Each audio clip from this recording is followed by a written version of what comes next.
Salam alaikum. Donc on va continuer sur l'UML, le langage de modélisation unifié. Donc cette vidéo, c'est la deuxième partie de la première vidéo qui concerne une introduction générale du UML. Donc on va parler des diagrammes du UML. Puisque UML est un langage de modélisation graphique, il comporte des diagrammes qui touchent toutes les phases de développement des logiciels. Donc on cite la phase d'analyse, la phase de conception et la phase de programmation. Donc, la version UML 2.0 comporte 13 diagrammes par rapport à la version UML 1 qui ne comporte que 9 diagrammes.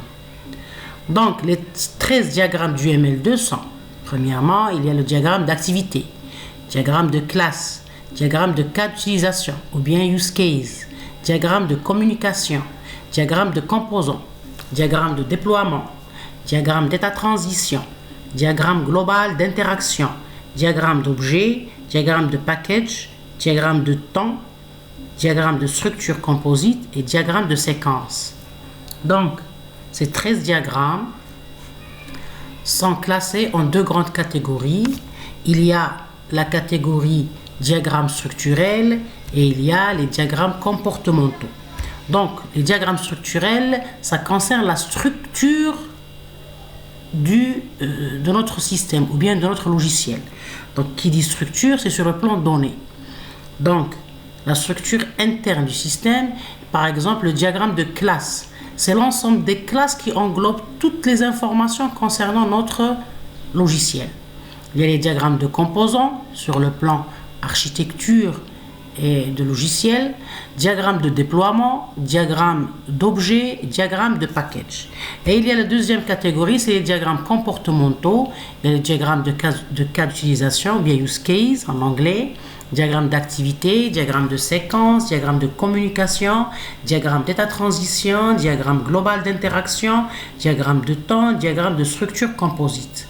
Donc, les diagrammes comportementaux, comme le nom l'indique, le comportement de l'objet, c'est-à-dire l'ensemble des interactions des objets entre eux pour pouvoir, bien sûr, réaliser une fonction, une solution, une activité, etc.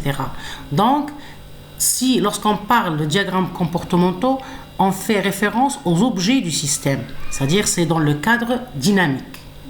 Et le diagramme structurel, on peut dire c'est dans le cadre statique. Donc, il y a la vue statique, tout ce qui concerne les données, les classes du système, et la vue dynamique ou bien comportementale, c'est l'ensemble des interactions entre les différents objets pour réaliser le fonctionnement du système.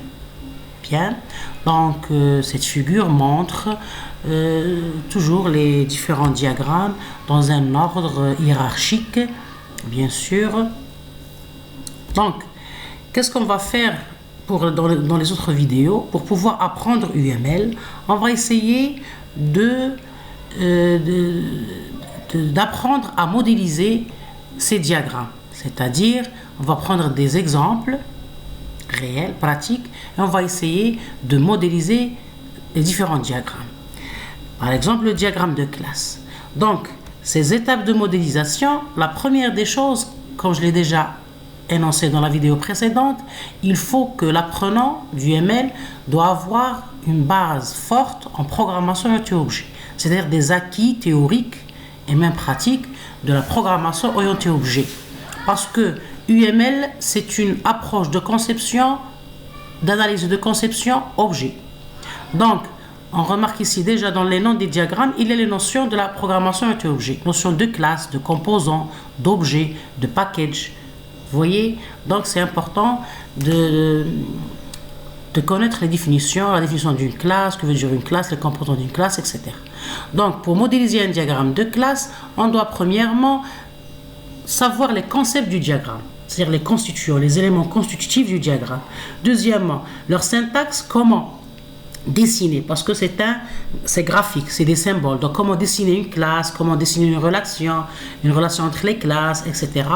Deuxièmement, la sémantique, c'est-à-dire le sens. Il faut que notre modélisation soit valide vis-à-vis du réel, c'est-à-dire le modèle qu'on obtiendra doit être le même, il doit illustrer la réalité de notre projet ou bien notre exercice. Bien, donc en conclusion à cette première introduction générale du UML, on dit que UML n'est pas une méthode au sens complet. UML est à la fois une norme. On a vu que l'OMG a normalisé ce langage. UML est un langage de modélisation au objet. Il faut insister sur le concept objet. C'est l'approche orientée objet. UML est un support de communication.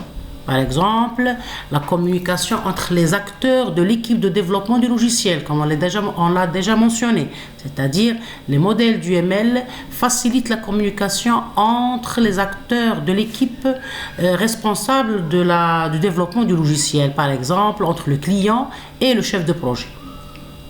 Et puis, UML est un cadre méthodologique. Que veut dire cadre méthodologique?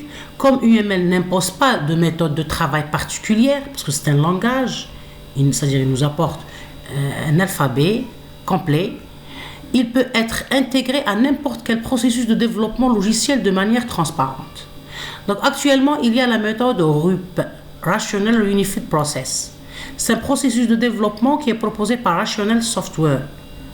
Et lui-même, c'est-à-dire ce processus est lui-même modélisé, c'est-à-dire ou bien documenté avec le diagramme du UML. Donc RUP offre un cadre méthodologique générique qui repose sur l'UML et la suite d'outils rationnels. Donc cette méthode, c'est-à-dire si on voudrait faire un projet et adopter une méthode ou bien une démarche orientée objet basée sur UML, RUP c'est-à-dire la plus utilisée actuellement. Donc, cela termine cette partie sur l'introduction générale du UML et on verra comment créer ces différents diagrammes du UML. Et bien sûr, entre autres, on va voir les outils qui existent pour dessiner ces diagrammes. Il y a par exemple des outils comme AgroUML, comme StartUML, etc. C'est des outils qui nous facilitent le dessin de nos différents diagrammes. Merci pour votre attention et à la prochaine vidéo.